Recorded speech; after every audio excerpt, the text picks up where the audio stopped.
እጅግ ያሟል፣ ከምንም በላይ ያሟል። እስኪ እናገረኝ እዚህ የት ነው ሰፈራ? ጣዬ የት አካባቢ? ሸዋሮቤ። አልሐምዱሊላህ አልሐምዱሊላህ። እንኳን ተረፍክ። ስንት ሰው ናቸው እናንተ መኪና? ሹፌሮቹም ሞተዋል አይደል? ዘመድ አለ እዚህ ሀገር? ማን ነው? እና ውድ ቤተሰቦች በጣም የሚያምና በጣም የሚያሳዝን ዜና ነው ይዤ የመጣሁት ዛሬ። በመጀመሪያ አሰላሙ አለይኩም ወራህመቱላሂ ወበረካቱ። ውድና የተከበራችሁ ወደ ቻናሌ ቤተሰቦች እንዴት ናችሁ? ወደ ሰላም ናችሁ? ከኔ ጋር አልሐምዱሊላህ። እንዲሁም ክርስቲያን እህት ወንድሞቼ ሰላም ብያለሁ። በያለንበት የዓለም ዳርቻ ሰላማችን ይብዛ። አላህ ሀገራችንን ሰላሟን አንድነቷን ይመልስልን። ውድ ቤተሰቦቼ ሁላችንም በዱዓ በጸሎት እንበርታ። እና ዛሬ ለቤት አዲስ የሆናችሁ ሰብስክራይብ ማድረጋችሁ እንዳትረሱ፣ ነባር ቤተሰቦችም ከጎኔ ስለሆናችሁ ከልብ አመሰግናለሁ። ዛሬ እጅግ የሚያምና እጅግ ልብ የሚሰብር ቪዲዮ ነው ወይም አሳዛኝ ዜና ነው ወደ እናንተ ይዤ የመጣሁ ቤተሰቦቼ። ይችን የመሰለች ሀገር፣ ይችን የመሰለች እኔ እንጃ አረንጓዴ ንፋሷ በቃ እንደው አላህ ይችን የመሰለ ሀገር ወፍቀኑ ወደ ስደት ሁላችንም አመራን። በጣም ያሳዝናል። እና ዛሬ የተከሰተው እንደምታዩት ሁሉም በባህር ትንሽ ትልቁ እየመጣ እያለቀ ነው ያለው። ኢና ሊላሂ ወኢና ኢለይሂ ራጂዑን። ክርስቲያኖችም ወንድሞቼ ፈጣሪ ነፍሳቸውን ይማረ። እኔ እንጃ ብቻ ምለው በጣም ጠፍቶኛል ቤተሰቦቼ። በጣም ያሳዝናል። በጣም ከባድ ነው። ያልታደለች እናት ወላድ ምን ልትባል ነው አሁን ስሰማ ልጅ ዛሬ ደወለ አልደወለ እያለች እኔ እንጃ በጣም ከባድ በጣም ያማል። ምን ብዬ እንደማወራ ራሱ ግራ ገብቶኛል ቤተሰቦቼ። እና እርዚቃችንን እስኪ በሀገራችን አላህ ያደርግልን። ሁላችሁም ዱዓ አድርጉ። እንደው ስደትን እና ይሄን የባህር መንገድ የሚሉትን አላህ ይዝጋልን። በጣም ከባድ ነው። ይህ ወንድሜ የኔ ዛሬ አልደረሰም አንበል። ምክንያቱም ሁላችንም ይሄን የባህር መንገድን ይቀምሱታል ወይም እንቀምሰዋል። እኔ እንጃ ሁሉም ያልመጣበት ቤተሰብ እኔ እንጃ የለም ብዬ አላስብም። እና በጣም ነው የሚከብደው። ደህና መግባታቸው ሳይሆን በቃ ይህ ወንድሜ እኔ ቢሆን እሳ ብለን እስኪ እንሰብ አስባችሁታል። ውጭ ያላን ነፍስ ደግሞ ከዛ ሁሉ ሰው ይህ ልጅ አንድ ልጅ መግቢያ ላይ እንዳያችሁት ህይወት መትረፉ ሱብሃንአላህ። እኔ እንጃ ብቻ የሚገርም ነው። አትሙች ያላን ነፍስ የሚባለውና አረንዳው አላህ ሀገራችንን ሰላም አድርጎ ይህን መንገድ ይዝጋልን። ይሄ ባህር ባይኖር ይህ ሁሉ ባልኖረ እና በጣም ያሳዝናል። በዚህ መልኩ አገራችን ወጣት እያለቀብን ያለው እህት ወንድሞቻችን እየመጡ በየሜዳው እያለቁ ነው ያሉት። በቃ በጣም ነው የሚዘገንነው። እስከ መቼ ስደት? እስከ መቼ? በቃ አላቅም የምለው ራሱ ሁሉ ግራ ገብቶብኛል። በጣም ነው የሚያሳዝነው። በጣም ነው ግራ የሚያጋባው ቤተሰቦቼ። እኔ እንጃ ምን ብዬ ልናገር፣ ቃላት የለኝም። በቃ አጠረብኝ፣ ደንግጫለሁ ምናምን ሁሉ አስባችሁታል። ከ20 እንደውም 30 ደረሱ እየተባለ ነው አሁን። አጥንታቸው ራሱ እንደዚህ ከጂዛንና ወደ ሪያድ ሊጓዙ ሚሻዋ ላይ ነው እንደዚህ መኪና አደጋ የደረሰባቸው ተብሏል፣ አይተናል። ግን በጣም እጅግ ይዘገንናል ይህ ነገር። ምክንያቱም ሰው ከሰው አደራርበው በአንድ መኪና እንግዲህ በአንድ ትንሽ የቤት መኪና 20 ሰው 30 ሰው መጫን ማለት ከባድ ነው። ሰውን ከሰው ላይ አደራርበው እየጫኑ በዛ ላይ እንደገና አመልጥ አላመልጥ ሲሉ እንደዚህ መሆን በአንድ ጊዜ ሁሉ ሰው ህይወት እኔ እንጃ ብቻ በጣም ይዘገንናል። እና እኔ ሌላ ምንም አልልም ቤተሰቦቼ። አላህ ሀገራችንን ሰላም መልሶልን ርዚቃችንንም በዛው አላህ ይክፈትልን።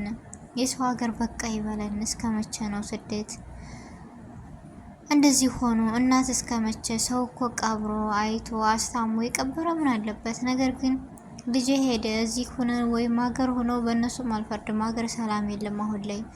በቃ ተሰደን እንሞት ስለሆነ ሁሉም ነገር ወጣቱም ሰርቶ እንደፈለገ መግባት መውጣት ስላጣ ተሰደን የሆነውን እንሆን ማለት ነው። እና ሁሉም መጥቶ እዚህ ጋር እንደ ሰው ልካለው ለቤተሰቦች አሳልፋለሁ የሚል ነው መቼም ስደት ላይ መጥቶ ሁሉም የሚያቀደውና የሚያስበው። የወጡበትም ይሄ ነው። ነገር ግን አላህ አልፈቀደላቸውም። በአጭር ነው እንደዚህ የሆኑት።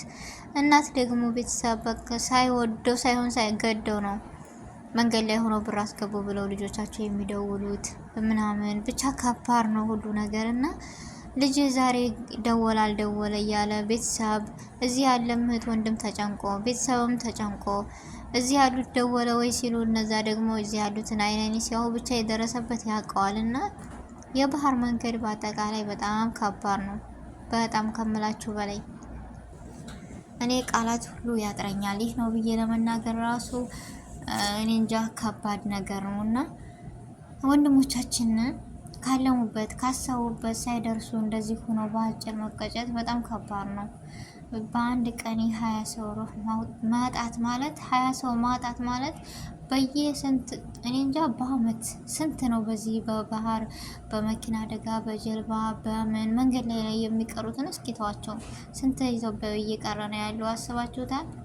እንደ ያልደረሰበት ሳለ ብዬ አስባለሁ። ብቻ በጣም ያሳዝናል። በጣም ከባድ ነው። ቤተሰቦች ለአላህ በቃ ይበለን ይሄን የስደት መንገድ። እኔ ሌላ ምንም አልልም። እናት አሁን ደወል አልደወለ እያለ በሀሳብ ልጅ ሙቷል ብሎ ሲነገር ምንድን ነው የሚሰማት? እኔ ለማንም አላዝንም። እናት አባት ወዳድ ነው። ምክንያቱም አይን የምታየው ልጅ መጣ አልመጣ እያለ ሁሉን ነገር የምታስታውሰው እናት ነችና እኔ እንጃ በጣም ያማል። እጅግም ካለ እኔ የምለው ሁሉ ግራ ገብቶኛል። ማወራው ደንግጫለሁ በጣም። አንዱ ወንድሜ የሸዋ ልጆች ያጣየ ልጆች የሸዋ ረቢት ልጆች ናቸው፣ እንዳያቸዋቸው የሀገራችን ልጆች ናቸውና እኔ እንጃ በጣም ያማል። እህት ወንድሞቻቸው አሁን በዚህ ወንድሜ ሊመጣ ነው አይመጣም እያለ የተዘጋጁ ሁሉ እንደዚህ ሆኖ ሲያዩት ይህን ቪዲዮ ሲያዩ ምን አይነት ስሜት ተሰምቷቸው ምን አይነት ምንስ ላይ ነው ያሉት? በጣም ከባድ ነው እና ሁላችንም ዱዓ እናድርግ። እንደ ሁላችንም ዱዓ እናድርግ ወደ አላህ፣ እንደ ሰው ሳይሆን ወደ እሱ ወደ አዛኙ ጌታ እናልቀስ። ሁላችንም ሀገራችን ሰላም ከሆነ የኑሮ ውድነት ምንም አይደለም። ተሰርቶ እንደ ልብ ወተን ከገባን እኔ እንጃ በጣም ትልቅ ነገር ነው እላለሁ። በጣም ይደክማል፣ በጣም ያማል። ለመናገር ራሱ ጨራሽ ችላችሁ ማውራት ራሱ ይዘገንናል። ሁሉም እንዳለ ይህን ሰሞን የሀዘን እንጃ ግን ምን ያደርጋል። ዛሬም እንደዚህ ሆኖ አልቅሰን ነገም ይደገማል።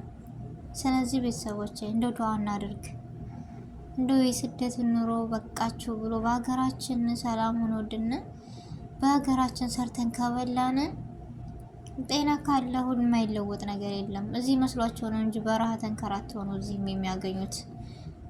ግን አይመስልም። እዛ ሆነው ላለ እዚህ ሆኖ ፎቶ ሲልኩ ብር ሲልኩ ከሌ ብር ላከ ከሌ እንደዚህ ያደረገ ነው እንጂ የሚባለው እስኪ እንደዚህ ነው ብሎ ጠለቅ ብሎ የሚያውቅ ሰው የለም። መተው ያዩት ራሱ ይብሳሉ ተመልሰው ሲመጡ እና እኔ እንጃ አንድ ነገር የሆነ ነገር የሚነካለ ነው የምትሉት። እዚህ ሀገር ስንት መከራ ስንት ባህር ቆርጦ መጥቶ እዚህ ሲመጡ አላማቸውን ይረሳሉ። ከአላማቸው ረስተው ደግሞ በቃ ተይዘው ራሱ ሄደው በእስር ቤት ስንት ቆይተው ስንት ነገር ሆነው ይረሱታል። ያን ነገር ራሱ ተመልሰው ይመጣሉ። ደግሞ እንደዚህ መሆን ራሱ በጣም ከባድ ነው። መተው ያነው በረሃ ቢንከራተቱ ቢሉ ይሻላቸው ነበረ። ነገር ግን እንደዚህ ሆነው ወጥቶ መቅረት በሰው ሀገር በጣም ያሳዝናል። ልብ ይሰብራል ከምላችሁ በላይ ማየት ራሱን አልቻልኩም፣ ዘገነነኝ። እኔ እንጃ በጣም ያማል። ቤተሰቦች ምን አይነት ስሜት ተሰማችሁ? ምን አይነትስ? እኔ እንጃ እኔ በቃ ማውራት ሁሉ ተሳነኝ። ድንክርክር ነው ያልኩት። የሆነ ደንግጫለሁ ማለት አንዱ ወንድሜ ቢሆንሳ አንዱ በቃ የሀገራችን ልጆች ናቸው፣ ወንድሞቻችን እህቶቻችን ናቸው እና በጣም ከባድ ነው ቤተሰቦች። እና ሁላችሁም ዱዓ አድርጉ። አላህ ሀገራችንን ርዚቋን በዛ ያደርግልን። ለሞቱትንም አላህ መጽናናቱን ሰብሩን ይስጣችሁ እላለሁ ቤተሰቦች። በጣም ያማል።